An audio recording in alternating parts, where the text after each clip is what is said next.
చెప్పేటోనికి సిగ్గు లేకపోయినా ఇనేటోనికైతే ఇజ్జత్ ఉండాలని అన్నారు మన పెద్దలు. మరి ఆ మాట ఎందుకన్నారో ఇప్పుడు దువ్వాడ శీను దువ్వాడ మాధురి ముచ్చట ఇంటే బరాబర్ కరెక్టే కదా అని అనిపిస్తుంటది. హాగో బరాబర్ కరెక్ట్ ముచ్చట్రో అని అనిపిస్తుంది. ఇక దువ్వాడ శ్రీనివాసంతో ఒక కొడుకును గంట అనుకుంటా ప్రచారం చేస్తున్నది. పబ్లిక్ గానే అనౌన్సింగ్ చేసింది.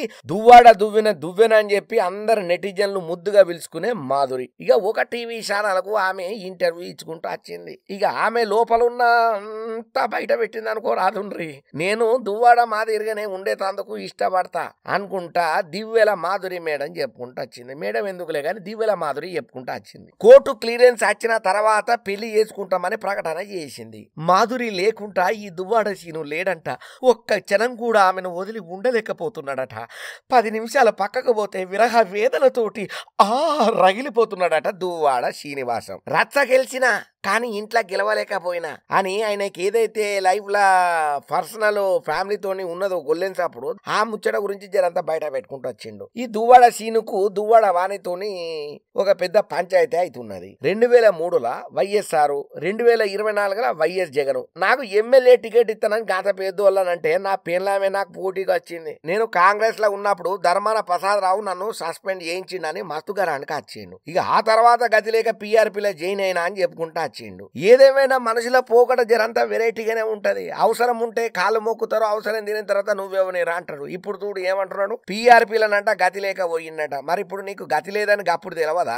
ఒడ్డెక్కేదాకా ఓడమల్లన్న, ఒడ్డు దిగిన తర్వాత బోడమల్లన్న అన్నట్టు. ఏ మాట కామాటనే చెప్పాలి. సిగ్గు శరం మానం మర్యాదలు అజ్జాలేని బతుకులతోని ఇంటర్వ్యూలు చేస్తున్నటువంటి ఈ ఛానళ్లకు దాండాలు అని గట్టిగానే ట్రోలింగ్లకు ఎగబడుతున్నారు నెటిజన్లు. వీళ్ళ సంగతి ఎరికైనప్పటి నుంచి. అయినా కొడుకును గంట అని చెప్పి నీ ఏజ్ ఏంది, ఆయన గేజ్ ఏంది? అసలు మీకు అసలు ఏమన్నా సిగ్గు శరాలు శివునెత్తురు మానం మర్యాదలు ఏమన్నా ఉన్నాయా? పెళ్లికి ఎదిగిన కూతురును పక్కన పెట్టుకుని మనవన్నెత్తుకోవాల్సిన టైంలల్లా నువ్వు ఇంకో ఆమెను పెళ్లి చేసుకుని పక్కన కాపురం పెట్టాలని అనుకుంటున్నావు అంటే నిన్ను ఏమనాలే? గింత తాడు బొంగరం లేని తలా తోకలేని దిక్కు దివాన లేని నువ్వా పబ్లిక్ కు సర్వీస్ చేసేది? నువ్వా ఎమ్మెల్సీవి? నిన్న అసలు ఎంచుకున్నందుకు మా చెప్పులతోను కాదు పక్కనోని చెప్పు కూడా గుంజుకొని మేము కొట్టుకోవాలని చెప్పి పక్కకు వచ్చి పట్ట దిట పట్టిండ్రు ఈ దువ్వాడ సీను ఈ దివ్వెల మాదిరి ముచ్చట ఎరికైనప్పటి నుంచి. మొన్న మధ్యన పోలీస్ టౌన్ కాడికి పోయి జనంతా గట్టిగానే శిలరేగిపోయింది ఈ దివ్వెల మాదిరి. నా సంగతి ఏందో తెలియదు, నేనేంటిదో చూపెడతా, వీళ్ళందరితో కేసులు ఇప్పిస్తా, వాళ్ళందరినీ లోపలెత్తా, పవన్ కళ్యాణ్ చంద్రాల సార్ అని. అయినా నీకు ఎందుకమ్మా ఈ రాజకీయాలు?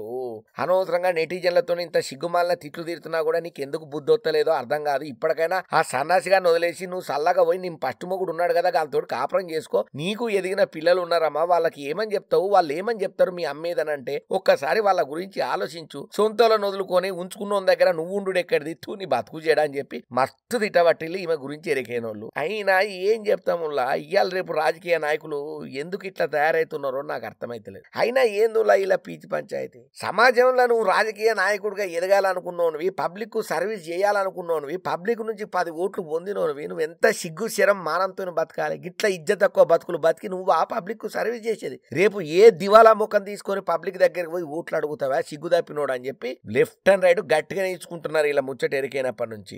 ఏందో ఏమో కిందోళ్ళు ఎవరన్నా తప్పు చేస్తే అట్లా కాదురా బాబు గిట్లుండాలని చెప్పి పెద్దరికంగా నిలబడాల్సిన నువ్వే బరిదిగించి బట్టలిప్పి బజాట్లలో తిరుగుతుంటే మేమేం చేస్తామని అంటున్నారు వీళ్ళ వ్యవహారాన్ని దగ్గర పాటి చూసినోళ్ళు. మీ బతుకులు జడా అని గట్టిగానే ట్రోలింగ్ చేస్తున్నారు వీళ్ళిద్దరి మీద.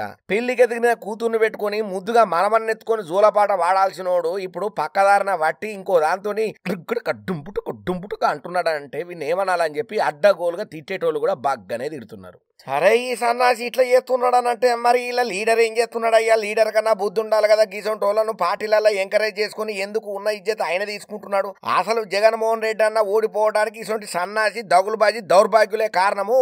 జగనన్న పాలన మంచిగానే ఉండేది కానీ ఆయన కింద ఎవరైతే ఇటువంటి లీడర్లు ఉన్నారో వీళ్ళ వల్లనే పాపం ఆయనకు పేరు సగం మొత్తం సంకనాకిపోయింది. గీసంటోళ్లను ఎంకరేజ్ చేసుకుని జగనన్న చాలా తప్పు చేసిండు. ఈయన ఎప్పటికప్పుడు జగనన్న ఖండించి ఉంటే గీసంటోళ్లను ఇటువంటి అవకతవకలు అయ్యేటి కాదు. గీసంటి అడ్డమైన వాళ్ళు పార్టీలకు వచ్చేటోళ్ళే కాదని చెప్పి జగనన్న మీద సానుభూతి కూడా జనంతా గట్టిగానే చెప్తున్నారు. జగనన్న అంటే అభిమానం ఉన్నోళ్ళు. కానీ ఒక్క ముచ్చట మాత్రం నిజం. పురాణ రోజులల్లా ఏదన్నా రంకెవరం ఉన్నది అని అంటేనే సిగ్గుతోని అవమానంతోని బాయిలలో దూకి చచ్చేటోళ్ళు. ఇప్పుడు బహిరంగంగానే టీవీ ఛానల్లో ముంగడకు వచ్చే నేను కొడుకునుగా అంట, వాంతోను అంట, ఈయనతోను ఉంటా అని పబ్లిక్ గా అనౌన్స్ చేస్తున్నారంటే వీళ్ళ సిగ్గుమాలినోళ్ళని గిట్టనే వదిలేస్తే తప్ప మనం ఏం చేయలేమని అంటున్నారు చాలా మంది.